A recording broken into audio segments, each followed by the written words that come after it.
Here we go, Chessie Lone Druid. Okay, go. We're in. The game has begun.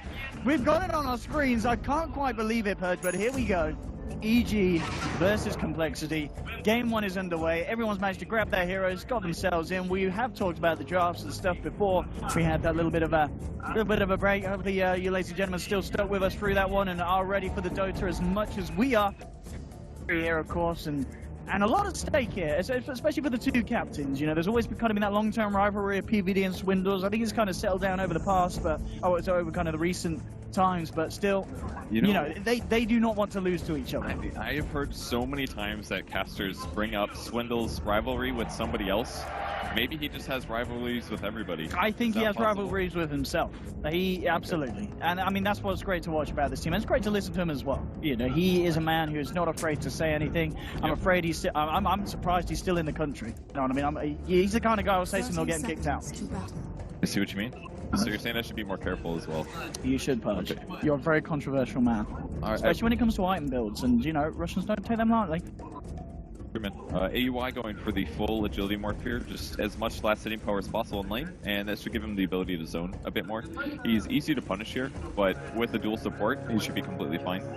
And it's kind of weird to see Complexity's ward in this game. They are entirely worried mid lane, and if one of these gets dewarded, the other ward should still provide some advantage and some vision. So kind of cool to see the double mid ward, but that is their most vulnerable lane for sure. I mean, as you said, unlikely that both get dewarded. Which one would you say is more likely to be dewarded by EG? Left side one. Easily. The left side one's the more common. Yeah. The one on the right side doesn't give as good a vision either. It's gonna just doesn't spot. Quite catch out the rune, does it? No. No, yeah. But it does give some potential cover mid, mostly for the right side ramp approaching mid lane. That's where it's gonna get the value. So, we'll see how the mid lane goes. Limp usually does quite well in the mid lane.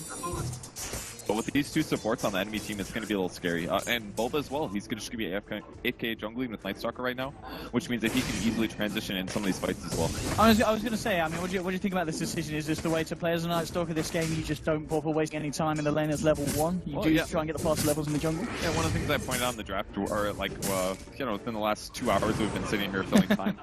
Is that they can easily set up an arrow with Fortune's End into arrow, because you can get a maximum 2.5 seconds immobilized, so very straightforward to be able to kill a hero like Night Stalker with a long disable. And in the meantime, Z-Freak's going to go get experience in the offlane, which is he continuously does. They do this very, very often on Complexity. And I was going to say, this is the thing as well, though. I mean, Z-Freak obviously, he's actually going to get rolled into here. He's fine now. Yeah, I was going to say he's fortunate that he got the level 2 there. Obviously walking around with that arrow at the start. If Fear would have found him a little bit earlier, he actually could have just chased him all the way down. Certainly with that Orb of Venom, for sure.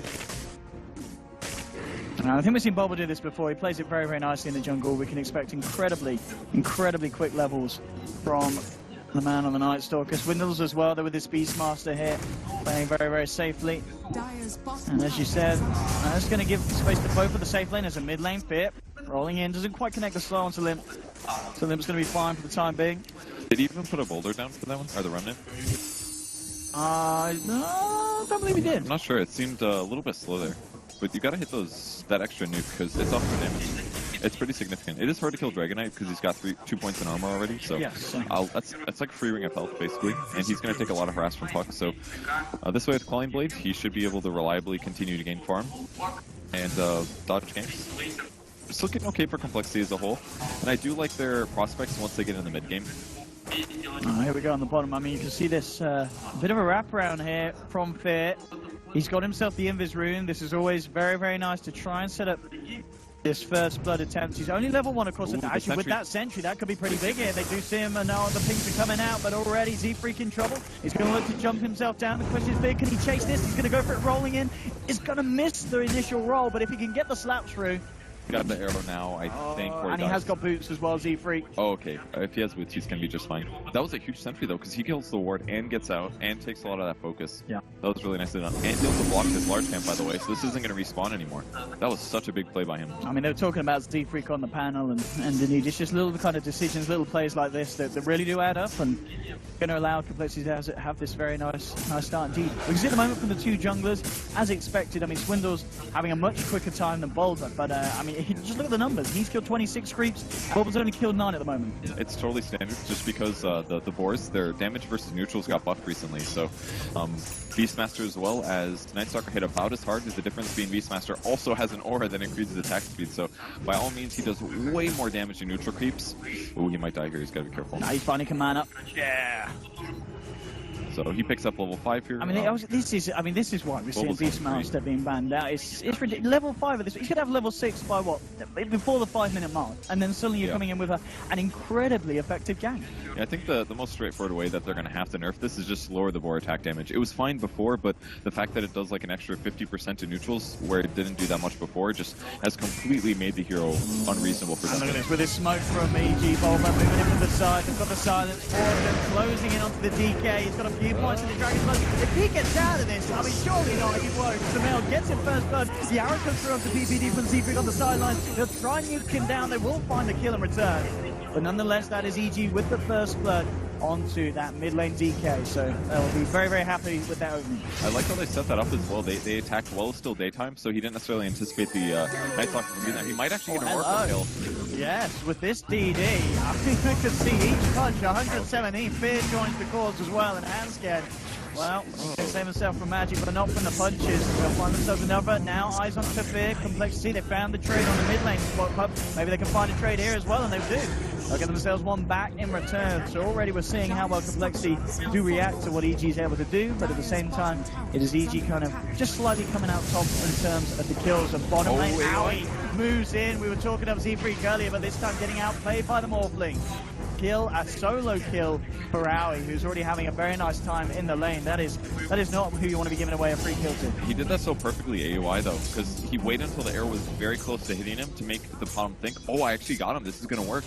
But he waveforms through it at last moment and is able to kill the Mirana. Another thing about the mid lane gank with Night Stalker getting kill on the Oracle, I don't know if the Oracle's first skill was up or not, because it does remove the DD. He removed it right before he died. Might have been the long cooldown on that, but that could have kept him alive there. Well, there's more here, EG left on the Dragon Form. There's 4 of them. Hansken is dead to try and save him. Swindles rotating as well with the wrong Samel. Maybe Complexity can turn it. With a frostbite from PPD, holding Swindles in place. Swindles will back up. Samel digging low. He's going to go. He's going to get nuked down there by Hansken. Eyes onto Bulba. Can they try and find themselves a second here? Limp coming up the high ground. He might not even need it. One more touch to do it. He'll pop it just to make sure they do get themselves another kill. Arrow coming forward. PPD jukes it out. Complexity hitting back hard there in the mid lane. And Mimop there. Playing around here on the back, Swindles will keep himself away and Fear. He's got to roll, he has got to hide. No TP for 15 seconds. And you can see, this DK going to look to try and close him up.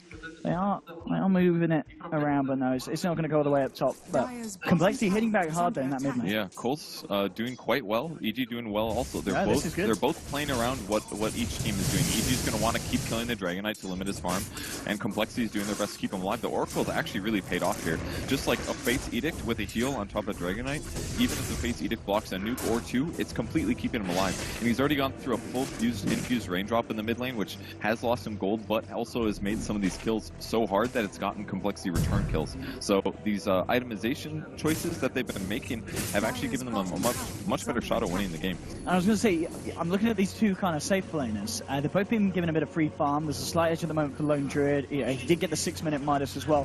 What are you more scared about getting free farm and lots of space? A Lone Druid or a Morphling? It depends on the timing windows. For the point that's like 16 to 25 minutes, Lone Druid's way scarier, but for the 30 to 90 minute game, Morphling is generally way scarier. So, and it also kind of depends what they do with their early items. We know exactly what Lone Druid's going to do. He's going to get a Radiance. He's going to be able to team fight quite well. But the difference between the two here is that Morphling can get solo kills a lot better than a Lone Druid can. The other difference being Lone Druid can push towers solo, generally a lot better than Morphling can, but Morphling's split push abilities are a bit better also, although I guess similar. So both heroes have some similarities, but they have different power curves and strengths. And look at this smoke now from Complexity Z-Freak.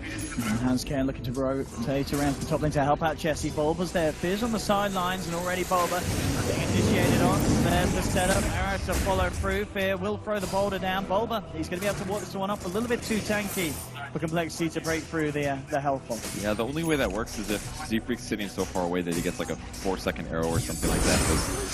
At some point, it's just lane. Samel making a move in onto Limp. We're going to miss the roll in, and there's going to be a reaction from Complexity with the Raw onto Samel. The arrows fall through. They'll take down the puck. Eyes onto Bulba. Limp's been silenced again. Fear trying to control Complexity, stopping them from being able to find more. Aoi's turning up to this fight as well in mid lane. Complexity getting themselves. It could be, yeah. And people are wondering about that. They travel so much that I wonder if it's assigning them to like a server that's on a different side of the planets or something like that. So they're getting slight packet loss on their accounts. It'll probably get reset eventually. I'm not sure what's going on completely there, but maybe he's got one of those accounts. Maybe. Infused raindrops here, again purchased by Limp, and it's actually getting him value. It's kind of expensive, but every single one that you buy that keeps you alive in a fight is absolutely worth it, especially if you get a return kill. And the cost as well for the amount of mana regen you get at that rate. It's you know, it is a really, really good value item. Yeah. Now it looks like this corrosive breath is actually damaging Limp, but it doesn't actually look like it's doing anything at all. The damage over time aspect, appears to be working, but it's not. So it doesn't actually do that much of a more thing to make this rep here, but it does zone the Dragonite a slight amount. And it also gives AUI the potential to jump to it and be closer and force Dragonite more out of position. For sure. I mean, you can see the moment Handskin just hanging on the sidelines on the mid lane just in case they make a jump onto Limp. Bottom lane, Swindles, he's level 9. It's going to be interesting as well what Swindles does with his headdress. I mean, it's not always something that we see a Beastmaster pick up. Yeah, I guess you're right. Yeah. Probably Fast Lads, I suppose. Okay, rather than the Necro Rush. I think he's still going to Necro. I think he just wanted some early regen. Sure. Yeah. I mean, it's not that big of a side tangent. It kind of is, but 600 gold, 575 now, actually. So it's a little expensive, but... Would he be the one to pick up the pipe against EG's lineup? Because we talked about the magic. You know, if you've got a pipe against this... Yeah, I think you're right. It'll have to be after Necro 1 minimum. Probably Necro 3. We're going to have to set up here on PPD. Yeah, nice Moonlight Shadow here to move in onto the CM, just take down a quick kill, and, you know, they'll look for a push off the back of it. They'll have a good chance of taking this tier 1. Yeah, the relatively fast Swindle 6 is giving them a lot of good advantage here. They're getting arrow setups, so now they're going to take a tower. Radiant's bottom killing here behind the tree line. They know he's here now with the Hawk. Have they got the control to bring Aoi down? The arrow is going to be a little bit late. Aoi gets the chance to get himself away. Didn't preemptively have a replicate out, so they will still be able to chase. He starts with the string. The root is there. If they can bring down this Morphling, that would be great. We've seen Aoi before. He needs to have a perfect start. He's not going to get this time. Complexity finds the kill.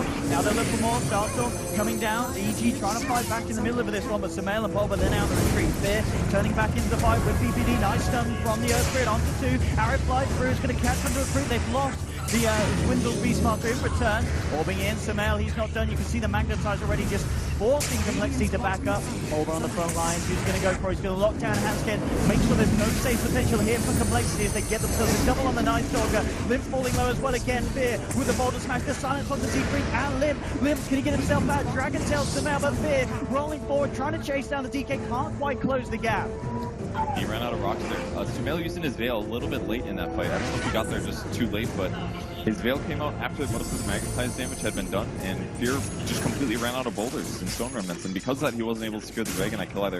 I think Bulba as well might have been able to cast Void, so just a couple small micro mistakes there that could have given either team huge advantages. And Cole as a whole looking very strong. The biggest thing about that fight, though, is they weren't able to get the tower. They did all of that aggression, they looked very hard to kill, they didn't get the tower. This game, I mean, as you just said yourself, it is looking to be a close one. Complexity coming in, EG hitting back hard.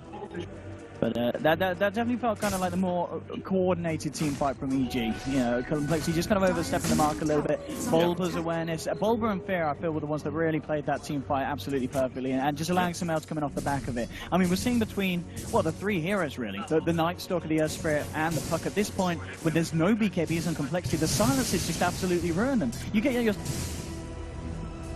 the cores who have these stuns that are absolutely crucial for securing a team fight. At this point, it's incredibly disruptive. Yeah, the stuns are a pretty big deal, but also the arrow setups. They missed a couple of them. I mean, they didn't necessarily expect AUI to be there. They had to go in instantly, but the arrow came a little bit later. This fight hit a creep instead of a hero doing it, so that's the kind of stuff that you have to be really careful about. You have to land those chain stuns, otherwise you're getting no value from Knights or from the Mirana. Limp. No, he's picking up the gloves today, so it looks like he will still go for that armlet fill first this game. And then it'll be the Shadow Blade, Blink Dagger, both, or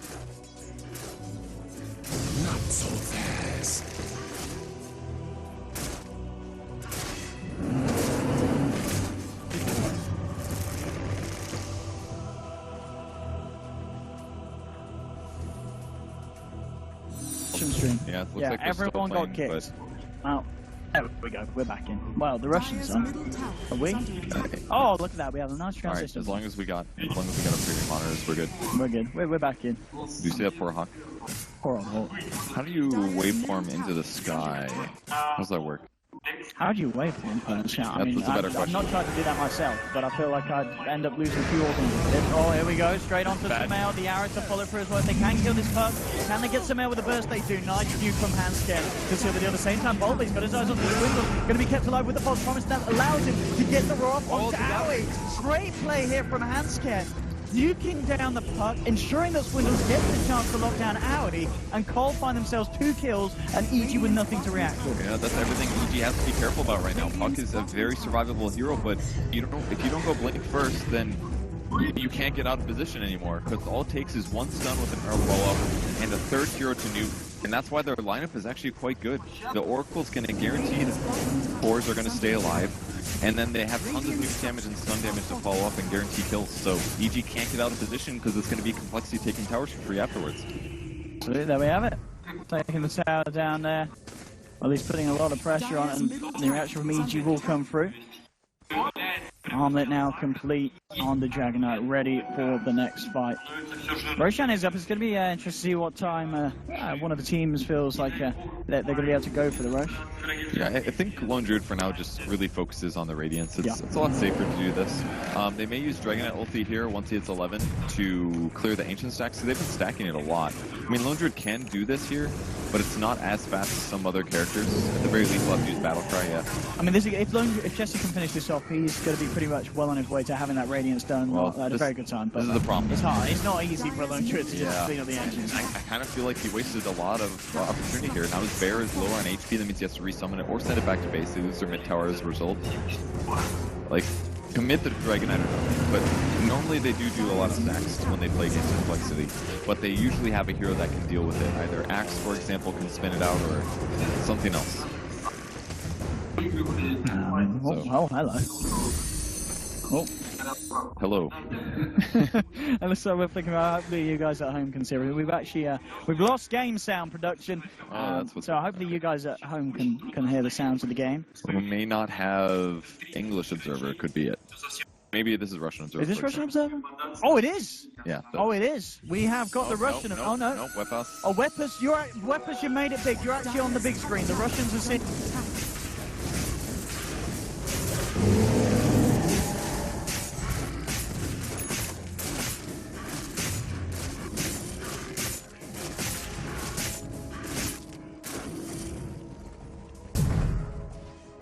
Dire's top tower is under attack. Dire's top tower has fallen.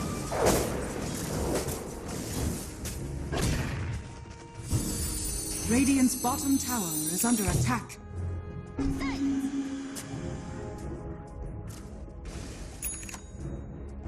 Okay. What's happening? Fill me in. I believe he is. Oh, that's the Radiance pickup. I'm pretty sure.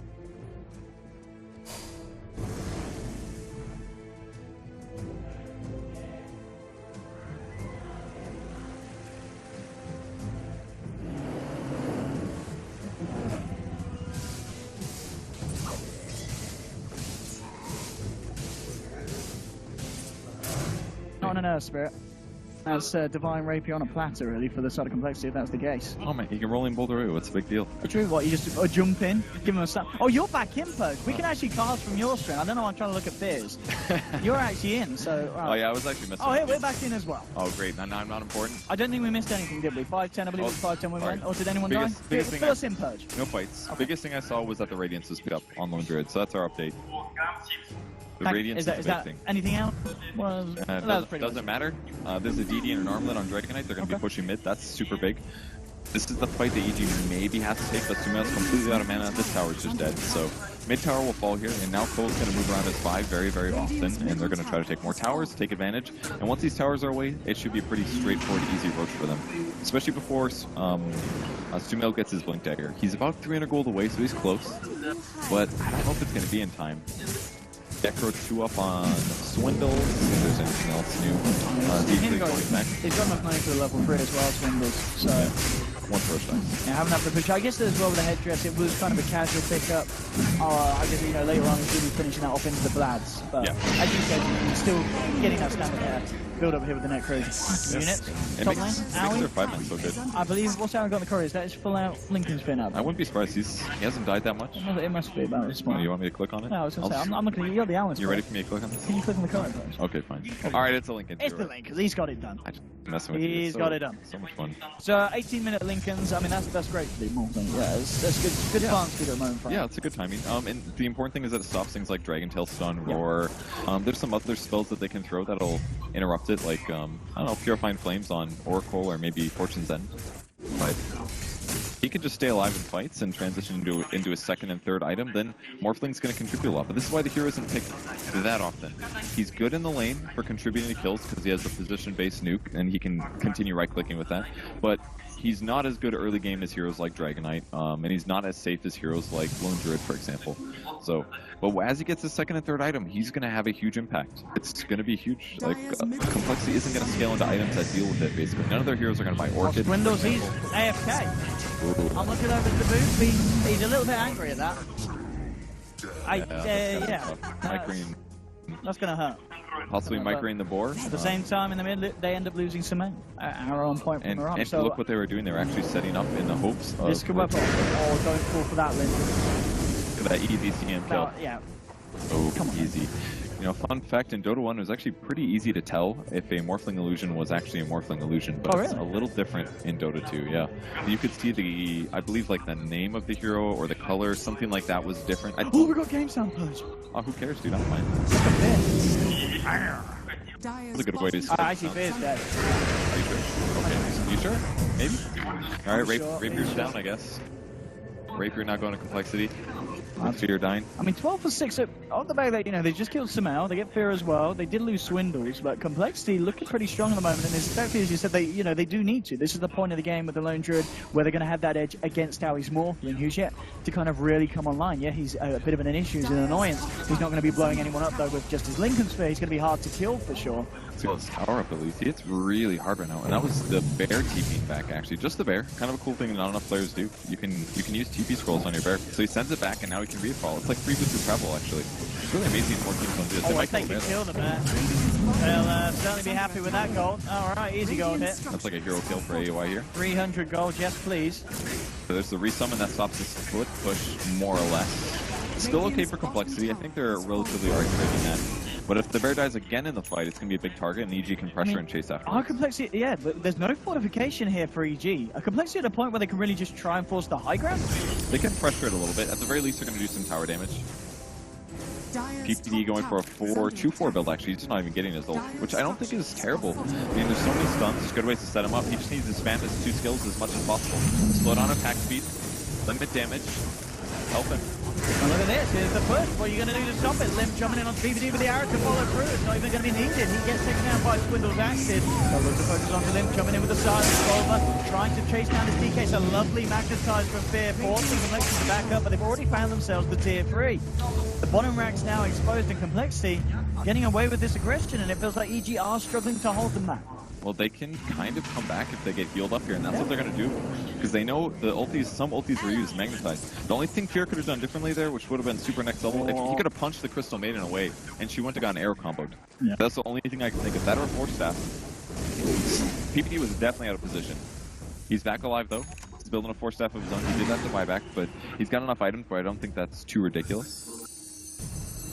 Looks like Complexity going to back up. He sees the line drawn here from PPD. He wants to try and make a wraparound happen and try and cut Complexity off. He feels the Complexity are going to be kind of sitting around this area, but it's not going to be the case. Complexity are backing up. So we'll see if EG are able to find this, but at the same time, this could be them walking up into the high ground against the side of Complexity already coming back in. So let's see how this goes down. Fear, he's going to move around. Who's going to spot who first? Samel moving in, trying to go about now, backing out. PPD's been left behind again, and PPD, he'll get punished for that.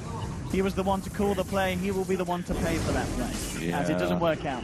Morphling wasn't in the area, he would have had to TP to the tier 2, so that means that if he starts TPing as PPD dies, there's no way the fight goes well. So he's just going to keep pushing on bot lane, and they have to be able to take on this aggression, but Cole is hitting a huge timing right now in 23 minutes. Yeah, this really is kind of They are trusting in Aoi big time. They're going in straight bottom. The creep wave is going to go high ground mid, which means that they can start hitting racks. And with the necro units and the bear, it's going to fall pretty quickly. EG, they're going to do to stop this. They brought Aoi back. He is there to try and help them hold off, but they've already lost the melee rack. Aegis, gone. We have it. Full set of racks down on the bottom lane. 23 minutes in. Not good for EG at all. He is going to be able to kill some necros to get some free gold, but catching somebody on the back line is going to be tough. They're all sticking pretty close together. They've got Oracle way in the back if somebody's getting bursted. So EG focusing somebody right now just doesn't look possible. They've got to wait until they get Ags on Night Stalker, E-Blade on AUI. That's the only way they win this.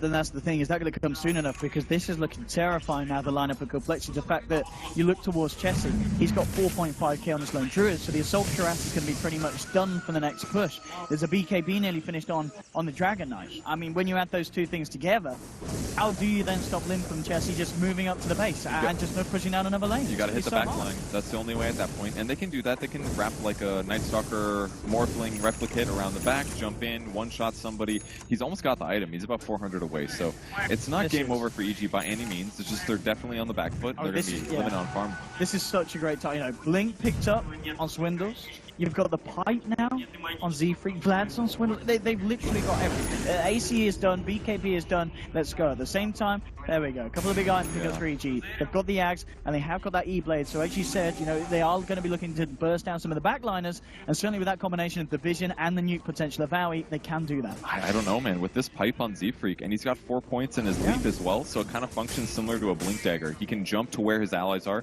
pop the mech Pipe. If he uses these items to keep people alive, kind of set. And same with Oracle. His second skill stops all magic damage for 3.5 seconds. If he sees AOI approaching and the E-Blade comes out, he knows what's going on. If he's just slightly fast, he's going to use 50 mana on a 13-second cooldown to completely nullify the advantage that Morphling puts out. So the fact that Morphling was picked in this... Oh, what's it? No way!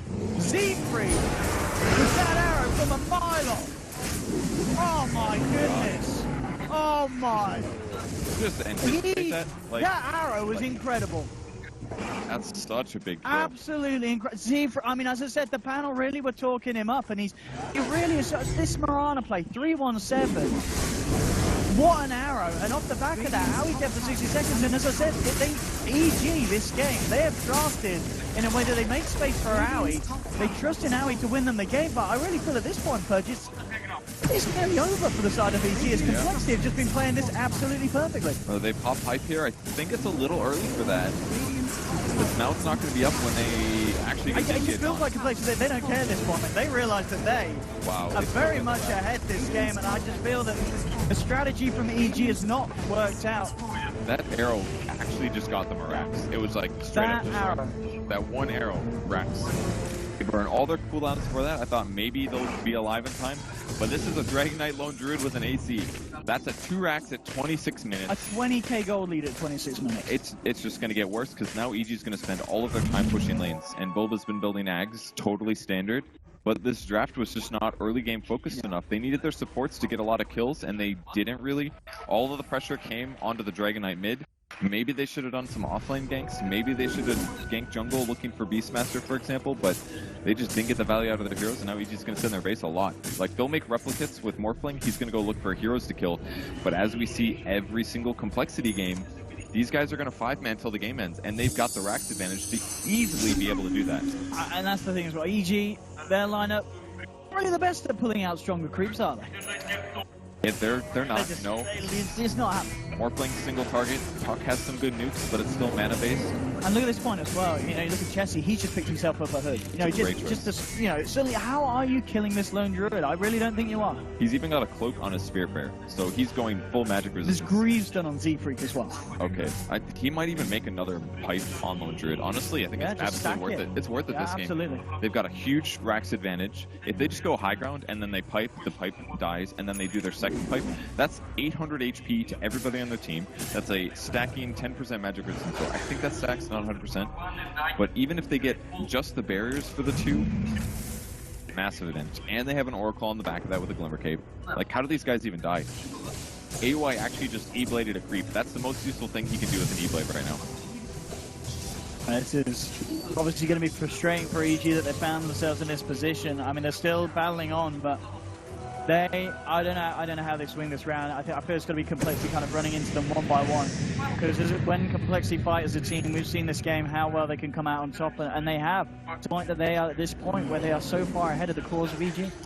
Will Cole do something amazingly, slightly a bad idea and therefore unpredictable? They could smoke into the Night Stalker ult. They should probably wait. They're going to go down. Go on. Limp trying to close the gap onto Boba. Can't quite get the Dragon Tail out. Samel looks to catch at the back line. He does get a 3-man dream for Fear along as well with a Magnetize. Maybe this is the fight for EG. Can they do it? Swindle. Look for the roar, but Alex Lincoln is going to block it. Limp jumps onto Fear. He'll be the first casualty of this fight. They'll take down one. And as we're seeing with the pipe, the Magnetize, the magical damage is done nothing. Complexity still walking around at full HP. PPD tries for not, but they've already lost Boba on top of Fear. PPD's going to go down as well. Samel, he's got to get himself out of here. Oh, he's in for it, okay. He's actually trying to go for the double bluff there. It might actually work out. EG's called. It is all over Complexity. Just, what a performance. Just EG never were able to get their lineup off the ground. You can see what they were trying to do here with the Aoi morphing. It worked before, I believe it was against VP. I mean, Complexity are not, they're just not going to sit in that fight zone. They're going to stop it and... They're what a way, what a draft, what a lineup, and the item pickups as well, though. Yeah, they're